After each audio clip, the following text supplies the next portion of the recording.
1 Chronicles chapter 10. Now the Philistines fought against Israel, and the Israelites fled before them, and many fell dead on Mount Gilboa. The Philistines were in hot pursuit of Saul and his sons, and they killed his sons Jonathan, Abinadab, and Malchishua. The fighting grew fierce around Saul, and when the archers overtook him, they wounded him.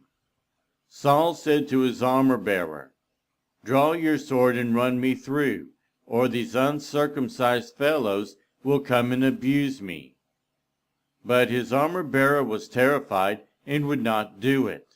So Saul took his own sword and fell on it. When the armor-bearer saw that Saul was dead, he too fell on his sword and died. So Saul and his 3 sons died, and all his house died together.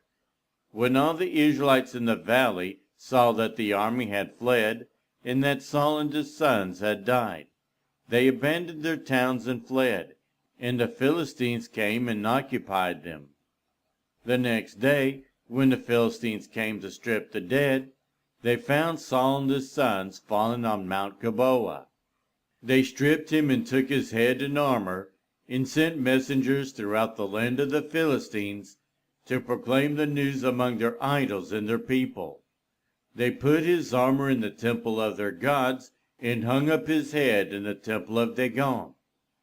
When all the inhabitants of Jabesh Gilead heard what the Philistines had done to Saul, all their valiant men went and took the bodies of Saul and his sons, and brought them to Jabesh. Then they buried their bones under the great tree in Jabesh, and they fasted 7 days. Saul died because he was unfaithful to the Lord. He did not keep the word of the Lord, and even consulted a medium for guidance, and did not inquire of the Lord. So the Lord put him to death, and turned the king over to David, son of Jesse.